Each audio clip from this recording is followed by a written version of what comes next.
आज अपन कंपनी के लाभ या गुण उसके दोषों के बारे में अध्ययन करेंगे कि कंपनी किस प्रकार एक कंपनी अपना काम करती है। तो कंपनी के लाभ या गुण। आधुनिक प्रतिस्पर्धात्मक युग में कंपनियों का अत्यधिक महत्व है। इन कंपनियों का निर्माण हो जाने से बड़े पैमाने के लाभ उत्पादन व्यापार को मिलने लगे हैं। विशिष्टीकरण को प्रोत्साहन मिला है। देश का आर्थिक व सामाजिक उत्थान हुआ है। कंपनी पारों के प्रमुख लाभ निम्नानुसार है। पहला, कानूनी अस्तित्व, लीगल एक्सिस्टेंस। कंपनी का समामेलन कंपनी अधिनियम के अंतर्गत होता है, अतः कंपनी को कानूनी अस्तित्व प्राप्त हो जाता है, इसलिए अपने सदस्यों से प्रत्यक्ष अस्तित्व रखती है तथा अपने नाम से संपत्ति का क्रय विक्रय कर सकती है। ये अपने सदस्यता में पक्षकारों पर वाद प्रस्तुत कर सकती है तथा वे सभी कंपनी पर वाद प्रस्तुत कर सकते हैं। स्थायी अस्तित्व, कंपनी का अस्तित्व स्थायी होता है। एक कंपनी के अस्तित्व पर उसके सदस्यों की मृत्यु, दिवालियापन, पागलपन, आगमन आदि का कोई प्रभाव नहीं पड़ता है। टीने साइमन था मैकगिल के अनुसार एक कॉर्पोरेशन का जीवन अंशधारियों की अयोग्यता से प्रभावित नहीं होता है तथा कुछ अंशधारी कंपनी को समाप्त नहीं कर सकते। इसके लिए या तो उन्हें बहुसंख्यकों के साथ शामिल होना पड़ता है या अंशों का विक्रय करना पड़ता है। स्पष्ट है, एक कंपनी की सामान्य परिस्थितियों में समाप्ति तभी संभव है जबकि सभी या अधिकांश सदस्य समाप्त करना उचित समझे। परंतु हम साझेदारी से तुलना करें तो स्पष्ट होगा कि साझेदारी संस्था का एक भी सदस्य साझेदारी समाप्ति चाहता है तो साझेदारी समाप्त हो जाएगी। इतना ही नहीं, एक साझेदार के दिवालिया हो जाने, मृत्यु हो जाने, पागल हो जाने पर साझेदारी का शब्द अंत हो जाता है। कंपनी के स्थायी अस्तित्व के कारण लंबी अवधि की योजनाएं बनना संभव होता है, ख्याति में वृद्धि होती है। कानून द्वारा अंत, termination of existence by law. Company को कोई भी सदस्य अपनी इच्छा से समाप्त नहीं कर सकता।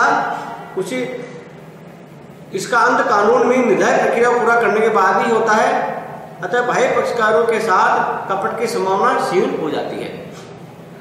अधिक वित्तीय साधन, लार्जर फाइनेंशियल रिसोर्सेज। एक सीमित पूंजी वाली कंपनी का सर्वप्रथम लाभ यह है कि उसी असीमित मात्रा में वित्तीय साधन उपलब्ध हो सकते हैं। इसका कारण ये है कि ये भारी मात्रा में अंशों का निर्गमन करके पूंजी एकत्रित कर सकती है।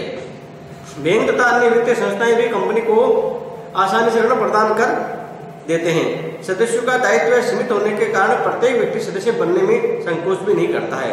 इसके अतिरिक्त अंशों का मूल्य कम होता है, फलतः छोटी आय वाले लोगों द्वारा भी आसानी से खरीद लिए जाते हैं। ये सब परिस्थितियां इस बात की ओर संकेत करती है कि कंपनी को पर्याप्त वित्तीय साधन आसानी से उपलब्ध हो जाते हैं। सीमित दायित्व, लिमिटेड लायबिलिटी। कंपनी का एक महत्वपूर्ण लाभ यह है कि इसके सदस्यों का दायित्व सीमित है। केडमैन के शब्दों में व्यवसाय ऋणों के प्रति दायित्व को सीमित रखने का विशेषाधिकार कंपनी प्रारूप में व्यवसाय करने का मुख्य लाभ है। सीमित दायित्व का अभिप्राय यह है कि एक कंपनी के सदस्य का दायित्व उसके द्वारा करे गए अंशों के अंकित मूल्य तक सीमित होता है। इससे कंपनी के सदस्यों में आर्थिक दृष्टि से निश्चितता बनी रहती है। जोखिम का विभाजन।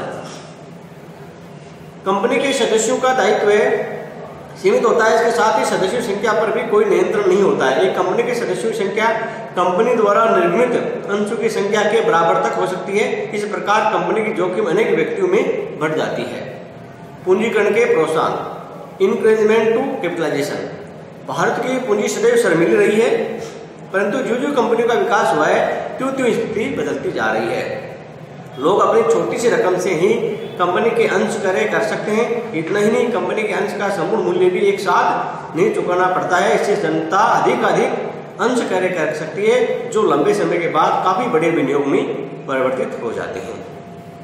ऋण प्राप्त में सुविधा, इजी टू गेट लोन। स्वामित्व संगठन के अन्य पार्टियों की तुलना में एक कंपनी को ऋण प्राप्त करने में अधिक सुविधा ही रहती है। इसका प्रमुख कारण यह है कि कंपनी पर जनता का विश्वास जम जाता है। इसके अतिरिक्त कंपनी के वार्षिक खाते प्रतिवर्ष प्रकाशित होते हैं। इनको देखकर अनेक वित्तीय संस्थाएं भी ऋण प्रदान कर सकती है। हित अंतरण की सुविधा, ट्रांसफरेबिलिटी ऑफ शेयर्स। एक हितधारी जब चाहे क्षमतापूर्वक कुछ वैधानिक औपचारिक को पूरा करके अंशों का अंतरण कर सकता है। इससे कंपनी के अस्तित्व पर कोई प्रभाव नहीं पड़ता है। ये साझेदारी फर्म की तुलना में बहुत बड़ा लाभ है। जनतांत्रिक प्रबंध, डेमोक्रेटिक मैनेजमेंट। एक सार्वजनिक कंपनी के सदस्यों संख्या कंपनी द्वारा जारी किए गए अंशों की संख्या तक ही हो सकती है। इसी कारण कंपनी के सदस्यों की संख्या भी काफी बड़ी होती है, परंतु कंपनी के सदस्यों को प्रत्यक्ष रूप से प्रबंधन संचालन में भाग लेने का अधिकार नहीं होता है। सभी सदस्य मिलकर अपने में से कुछ सदस्यों को संचालन के पद हेतु चुनकर जनतांत्रिक पद्धति के आधार पर संचालन मंडल को प्रत्यक्ष प्रबंध का भार सौंप देते हैं और जनतांत्रिक प्रबंध के लाभ प्राप्त करते हैं। कुशल श्रमिकों एवं विशेषज्ञों की नियुक्ति, appointment of efficient managers and specialist. Company के सभी सदस्य कंपनी के प्रबंध एवं संचालन में प्रत्यक्ष रूप से भाग नहीं लेते हैं। कार्य संचालन एवं प्रबंध के लिए बाहर के व्यक्तियों की नियुक्ति करनी पड़ती है। कंपनी स्थानों पर कुशल, अनुभवी तथा प्रशिक्षण प्राप्त लोगों की नियुक्ति कर सकती है। परिणाम स्वरूप कंपनी को इससे विशिष्ट ज्ञान का लाभ मिल जाता है। बाहरी विकास योजनाएं, ट्रेमेंडस ग्रोथ पॉसिबिलिटीज। बाहरी विकास योजनाएं, व्यापक वित्तीय साधनों की उपलब्धि से कंपनी अपने व्यवसाय के पैमाने का विस्तार कर सकती है। इससे कंपनी का भावी विकास संभव होता है। कंपनी आधुनिकतम यंत्रों व मशीनों का प्रयोग कर प्रतिस्पर्धा में विजय प्राप्त कर सकती है। इसके अतिरिक्त जब जब विकास की संभावना होती है तब तब विकास कार्य पर खर्च करना कठिन नहीं है। इसका प्रमुख कारण यह है कि कंपनी में आवश्यक धन का प्रबंध करना सरल होता है। आवश्यकता पड़ने पर अंश, ऋण पत्र आदि जारी करके धन प्राप्त किया जा सकता है। बड़े पैमाने पर उत्पादन, लार्ज स्केल प्रोडक्शन। कंपनी के विस्तृत वित्तीय साधन बड़े पैमाने पर उत्पादन को प्रेरित करते हैं। बड़े पैमाने पर उत्पादन करने के लिए मशीनों, कच्चे माल आदि में अधिक धन लगाना पड़ता है, जो विस्तृत वित्तीय साधन उपलब्ध करते हैं। परिणाम स्वरूप कंपनी बड़े पैमाने के उत्पादन के लाभ प्राप्त करने लगती है और कंपनी की प्रतिस्पर्धात्मक स्थिति भी सुदृढ़ हो जाती है। आधुनिकतम उत्पादन विधियों का प्रयोग, use of ultra modern production technique. एक कंपनी बड़े पैमाने पर उत्पादन करने में सक्षम होती है, वह आधुनिकतम उत्पादन विधियों का प्रयोग भी आसानी से कर सकती है। इससे प्रति इकाई उत्पादन लागत में कमी लाई जा सकती है तथा उस वस्तु की किस्म में सुधार किया जा सकता है जिनकी आधुनिक बाजार में सर्वाधिक आवश्यकता है। अनुसंधान संभव, पॉसिबिलिटी ऑफ रिसर्च।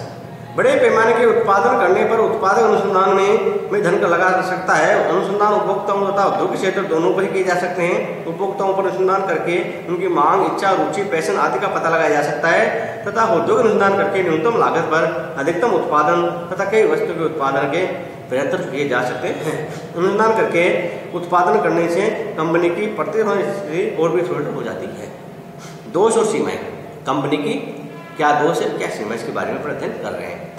डिसएडवांटेज या लिमिटेशन ऑफ कंपनी संगठन के जहाँ एक और अनेक लाभ है वहाँ दूसरी ओर इसके कई दोष या सीमाएं भी है जो निम्न प्रकार से हैं। पहला, प्रवर्तकों द्वारा धोखे की संभावना, possibilities of fraud bye promoters.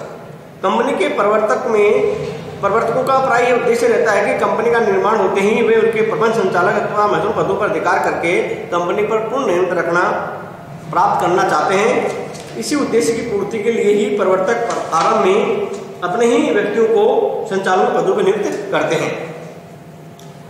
तत्पश्चात वे अपनी स्थिति में पद के अनुचित प्रभाव द्वारा कंपनी के साधनों का शोषण करते हैं। कभी कभी प्रवर्तक अपने संपत्तियों तथा चलते व्यापार को कंपनी के लिए अधिक मूल्य पर क्रय कर लेते हैं और कंपनी के सदस्यों के साथ धोखा करते हैं। इतना ही नहीं, प्रवर्तक कंपनी के प्रकरण में गलत तथ्यों तथा सूचनाओं का प्रकाशन करके भी अंशधारियों, ऋणपदारियों के साथ धोखा करते हैं। निर्माण में औपचारिकताएं, डिफिकल्टी इज फॉर्मेशन। अन्य कई प्रकार के स्वामित्व संगठनों की अपेक्षा कंपनी संगठन में बहुत अधिक वैधानिक औपचारिकताएं पूरी करनी पड़ती है। इससे कंपनी के निर्माण में कठिनाइयां तो होती है किंतु इसके साथ समय, धन भी खर्च होता है। केंद्रीय संचालन प्रबंध, सेंट्रलाइज्ड ऑपरेशन एंड मैनेजमेंट। प्रजातांत्रिक व्यवस्था के परिणामस्वरूप कंपनी के संचालन एवं प्रबंध का कार्य कुछ इन्हें गिने व्यक्तियों के हाथों में रहता है। इसके अतिरिक्त अंशधारियों द्वारा चुने गए व्यक्ति भी प्राय व्यापारिक अनुभवहीन होते हैं। इनमें विशेष ज्ञान का भी अभाव भी पाया जाता है। प्राय विभिन्न प्रकार के सामान्य ज्ञान वाले व्यक्ति ही संचालन मंडल के सदस्य होते हैं। ये सभी चुने हुए व्यक्ति अपने अपने तरीके से कार्य करते हैं जिसका परिणाम अंशधारियों को ही भोगना पड़ता है। अंशधारियों का शोषण एक्सप्लॉयटेशन ऑफ शेयर होल्डर्स, क्योंकि कंपनी के सभी सदस्य प्रत्यक्ष रूप से कंपनी के प्रबंध संचालन में भाग नहीं ले सकते हैं, अतः कुछ चुने हुए सदस्य ही कंपनी का प्रबंध संचालन करते हैं। ये चुने हुए सदस्य ही कंपनी के हितधारकों का शोषण करते हैं। कंपनी में इनकी मनमानी नीतियां चलती हैं, इनके द्वारा मनमानी ढंग से लाभांश आदि का वितरण किया जाता है। अनउत्तरदायी प्रबंध, इररिस्पॉन्सिबल मैनेजमेंट, एकांगी व्यापार तथा साझेदारों की भांति कंपनी के संचालक व्यवसाय के कार्य में रुचि न लेकर कंपनी के संपूर्ण प्रबंध व्यवस्था को वेतनभोगी प्रबंध को एवं कर्मचारियों पर छोड़ देते हैं। कई महत्वपूर्ण मामलों पर भी ये कंपनी के हित में नहीं सोच पाते हैं। इसके अतिरिक्त यदि कंपनी को कोई महत्व नहीं लेना हो तो काफी समय व्यर्थ दिखवा देते हैं, तो कई व्यवसाय से उसका लाभ नहीं उठा पाते हैं। अंशों में सट्टेबाजी, स्पेकुलेशन इन शेयर्स, साधारणतः कंपनी अंतर्नियमों में व्यवस्था कर दी जाती है कि कंपनी के अंशों का सवरणपूर्वक हस्तांतरण किया जा सकेगा। इस व्यवस्था के परिणामस्वरूप बाजार में अंशों के सट्टे को प्रोत्साहन मिलता है। कंपनी के अंशों का मूल्य उन पर दिए गए लाभांश की दर से भी प्रभावित होता है। अतः जब कभी संचालक चाहे लाभांश की दर को कम अथवा अधिक, कंपनी के अंशों के मूल्य को भी कम अथवा अधिक कर सकते हैं। इससे सट्टेबाजी को बहुत प्रोत्साहन मिलता है। सीमित कार्य क्षेत्र, लिमिटेड स्कोप ऑफ ऑपरेशन, एक कंपनी का कार्य क्षेत्र कंपनी पार्षद सीमा नेम के उद्देश्य वाक्य द्वारा निर्धारित होता है। ऑब्जेक्ट क्लोज होता है, उसके अनुसार निर्धारित होता है। इस वाक्य में वर्णित उद्देश्यों को पूरा करने के लिए ही कंपनी व्यवसाय पालन करती है। वह अन्य किसी प्रकार व्यवसाय नहीं कर सकती यदि इस वाक्य के कुछ वैधानिक नियमों का पालन करने पर परिवर्तन संभव है, परंतु सामान्य दिशाओं में कार्य क्षेत्र उद्देश्य वाक्य द्वारा सीमित होता है। गोपनीयता का भाव, लेक ऑफ सीक्रेसी, एकाकी व्यापार तथा साझेदारी में पर्याप्त गोपनीयता रखी जा सकती है, किंतु कंपनी में गोपनीयता बनाए रखना असंभव होता है। इनके कई कारण हैं। प्रथम, प्रत्येक कंपनी को अपने वार्षिक खाते प्रतिवर्ष प्रकाशित करने होते हैं। द्वितीय, कंपनी के प्रत्येक महत्वपूर्ण लेख की एक प्रति कंपनी पंजीयन के कार्यालय में फाइल करनी पड़ती है, जिनका कोई भी व्यक्ति निर्देश देकर निरीक्षण कर सकता है। तृतीय, कंपनी की वार्षिक साधारण सभा में कंपनी के महत्वपूर्ण मामलों में विचार होता है और महत्वपूर्ण मामले सार्वजनिक रूप से प्रकट हो जाते हैं। विभिन्न हितों में संघर्ष, conflict in different interest, company के संचालन में मुख्य रूप से 3 वर्गों का योगदान होता है। वे अंशधारी, श्रमिक तथा जनता। इन तीनों वर्गों में का हित अलग होता है। श्रमिक अंशधारी अपने नियोजित पूंजी में अधिकाधिक लाभांश चाहते हैं, श्रमिक अधिकाधिक पारिश्रमिक तथा कल्याण कार्य की आशा करते हैं, तथा जनता न्यूनतम लागत पर अच्छी वस्तुएं चाहती है। इन तीनों वर्गों में सदैव सामंजस्य बनाए रखना कठिन होता है। परिणामस्वरूप कहीं न कहीं संघर्ष होता है। एकाधिकार का भय, डेंजर ऑफ मोनोपोली, एक ही प्रकार की वस्तुओं निर्माण करने वाली कंपनी आपस में प्रतिस्पर्धा को समाप्त करने के लिए संयोगों, ट्रस्ट, कोर्टेल आदि के रूप से ऐसी संयोजन स्थापना कर लेती है। इससे वस्तु पर एकाधिकार प्राप्त हो जाता है तथा उपभोक्ताओं का शोषण होता है। कुछ लोगों के हाथों में भी सारा लाभ आ जाता है, जो समाजवादी अर्थव्यवस्था के लिए उपयुक्त नहीं है। वैधानिक हस्तक्षेप, लीगल इंटरफेरेंस, भारत का कंपनी विधान ही संबंधित सबसे बड़ा विधान है, जिसमें विभिन्न प्रकार के नियमों उपनियमों की व्यवस्था है। एक कंपनी को इन सभी नियमों उपनियमों का पालन करना होता है। इससे एक कंपनी का अधिकांश समय धन इन नियमों के पालन में ही समाप्त हो जाता है। कई कंपनियों में तो इस प्रकार के कार्यों के लिए अलग से ही विभाग का निर्माण किया जाता है। बड़े पैमाने के उत्पादन की बुराइयां, इवेल्स ऑफ लार्ज स्केल प्रोडक्शन, बड़े पैमाने के उत्पादन से जहाँ कई लाभ होते हैं वहीं दूसरी ओर कई हानियां भी है। अर्थशास्त्र नियम के अनुसार एक निश्चित सीमा से अधिक उत्पादन करने पर क्रमागत उत्पत्ति ह्रास नियम लागू हो जाता है। परिणामस्वरूप उत्पत्ति की मात्रा घटती जाती है और लागत प्रति इकाई बढ़ती जाती है। सरकारी हस्तक्षेप, गवर्नमेंट इंटरफेरेंस, जब सरकार उचित समझती है तब नियमों तथा व्यवसायिक नीतियों में परिवर्तन करती रहती है।